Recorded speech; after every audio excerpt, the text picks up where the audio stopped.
Nós conversamos agora com Soraya da Costa Mendes, doutora em Direito, e com Pedro Paulo Castelo Branco, advogado criminalista.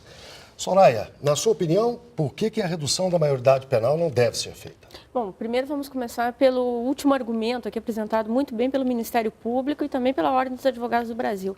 A Constituição ela precisa ser bem interpretada e não interpretada em tiras. E isso significa dizer que nós estamos sim diante de um direito fundamental. Mas, por um outro lado, nós também precisamos pensar de que forma a sociedade brasileira quer resolver ou, no mínimo, minimizar o problema da criminalidade. Se a opção da sociedade brasileira é a de, entre aspas, enjaular adolescentes, eu sinto muito informar, mas esta é a pior opção possível. O direito penal, ele não serve de forma alguma como um instrumento de política pública.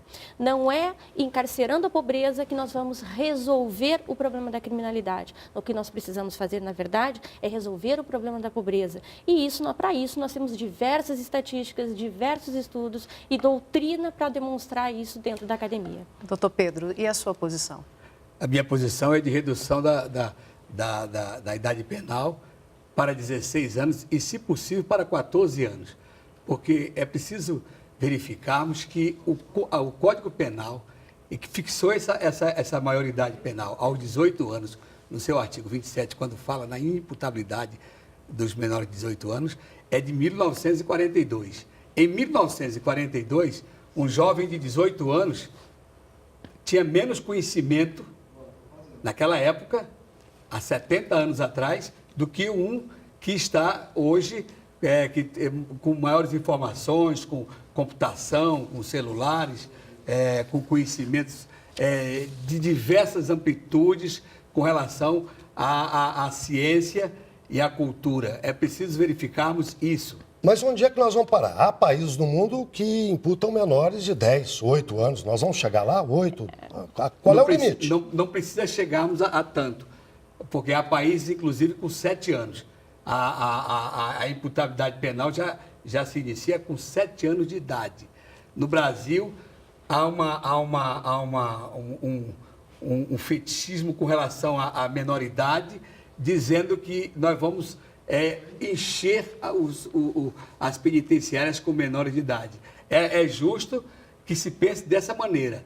Todavia, não é a realidade.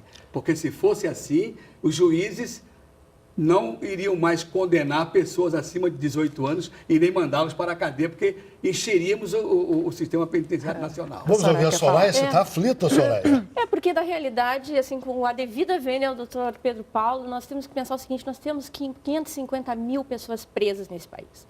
1/3 disso presas por crimes contra o patrimônio. Na verdade, não é o adolescente que tem informação que vai ser o adolescente encarcerado.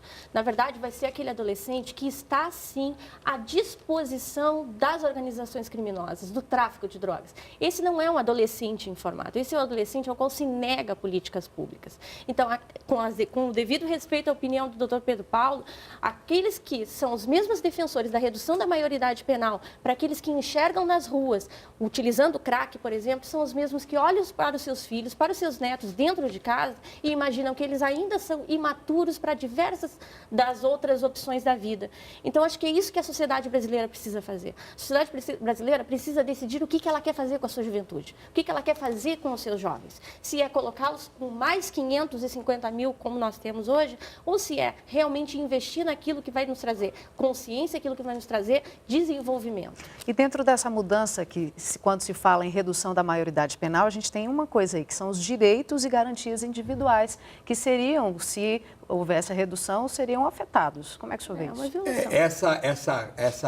Esse dispositivo constitucional não é a cláusula pétrea. Essa do artigo 228 de inimputabilidade ao menor de 18 anos não é cláusula pétrea. Isso poderia ser resolvido através de um projeto de emenda à Constituição. Aliás, eu já debati isso em várias oportunidades. Essa inimputabilidade aos 18 anos, com menos de 18 anos, que se insere na Constituição Federal, não é cláusula pétrea. Ela pode ser modificável através de um projeto de emenda à Constituição. O que ocorre é que o legislador, além de fazer essa modificação constitucional, terá que fazer também a modificação no artigo 27 do Código Penal. Agora, eu sempre discuto o seguinte, não é teorizando o direito, não é teorizando ou maximizando a situação do menor, porque o grande problema nosso está na educação do nosso povo, no aspecto pedagógico da criação e na educação dos nossos jovens. Se nós educarmos os jovens hoje, evidentemente vamos evitar um delinquente amanhã. Eu quero ouvir a Soraya sobre isso. A Constituição pode ou não ser mudada? A opinião do doutor Pedro é que sim. Tem uma opinião diametralmente oposta. Como Sim. eu disse antes, a Constituição ela não pode ser interpretada em tiras. Não é porque o dispositivo que trata da inimputabilidade penal está num outro dispositivo que não lá no artigo 5º da Constituição, que ele não seja um direito fundamental.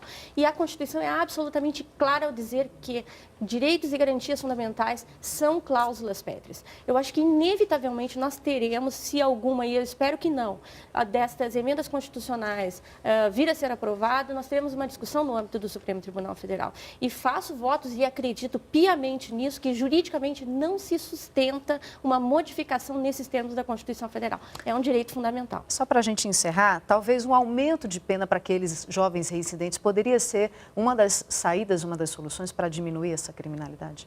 Nós temos essa situação no projeto apresentado pelo governador de São Paulo. Rapidinho, que a gente só tem 30 segundos. Ele está passando de 3 anos na condenação para o menor que é apreendido como delinquente, passando isso para 8 anos. Mas, mesmo assim, nós teríamos que criar um regime após os 18 anos para esse menor, né, pela lei e pela Constituição, de que teríamos que abrir um regime semiaberto, um regime de semiliberdade pelo excesso de condenações. Muito obrigado, doutor Pedro Paulo. Muito obrigado, doutora Soraya. Esse debate, com certeza, ainda vai voltar aqui ao Repórter Brasil. Uma boa noite. Obrigada.